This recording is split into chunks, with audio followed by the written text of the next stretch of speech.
পরিষদ নির্বাচনী হেলিকপ্টার প্রতীকের চেয়ারম্যান প্রার্থী আবুল কাশেম পল্লব থানা বাজারে নির্বাচনী জনসভা করেছেন।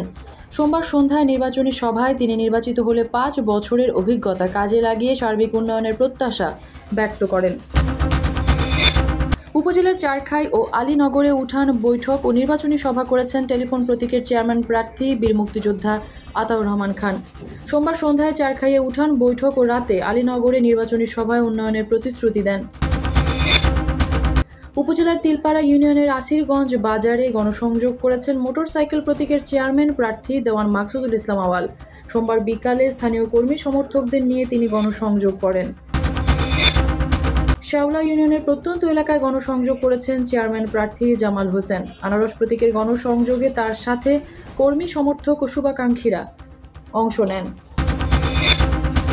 দুবাগ ইউনিয়নের ময়াখালী এলাকায় উঠান বৈঠক ও এলাকাবাসীর সাথে মতবিনিময় করেছেন শালিক পাখি প্রতীকের চেয়ারম্যান প্রার্থী গৌসুদ্দিন। সোমবার রাতে উঠান বৈঠক ও মতবিনিময় সভায় তিনি এলাকাবাসীর সহযোগিতা ভোট প্রার্থনা করেন।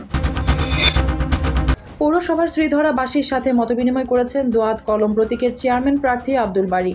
সোমবার রাতে তিনি স্থানীয় এলাকাবাসীর আন্তরিক সহযোগিতা ও দোয়াত কলম প্রতীকে ভোট প্রার্থনা করেন। চারবই এলাকায় সোমবার রাতে ঘরোয়া বৈঠক করেছেন vice chairman Saidul Islam. Mic প্রতীকের প্রচারণার মাধ্যমে বিজয় নিশ্চিত করতে তিনি স্থানীয় যুবক ও তরুণদের আহ্বান জানান। শেওলা ইউনিয়নের কাকরদিয়া এলাকায় গণসংযোগ করেছেন চশমা প্রতীকের ভাইস চেয়ারম্যান প্রার্থী সোহেল আহমদ রাশেদ। সোমবার সন্ধ্যায় তিনি কাকরদিয়া তেরাদল এলাকায় এই গণসংযোগ করে ভোট প্রার্থনা করেন।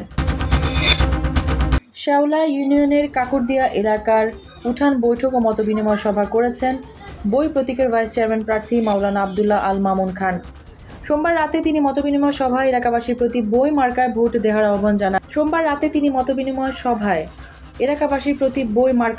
দেওয়ার আহ্বান জানান। কুলারবাজার ইউনিয়নের আরিস খা টিলা এলাকায় গণসংযোগ করেছেন বাল্ব প্রতীকের ভাইস চেয়ারম্যান প্রার্থী আশরাফুল ইসলাম রুনো। সোমবার বিকালে কর্মী সমর্থকদের নিয়ে তিনি ভোটারদের বাড়ি বাড়ি গিয়ে ভোট প্রার্থনা করেন।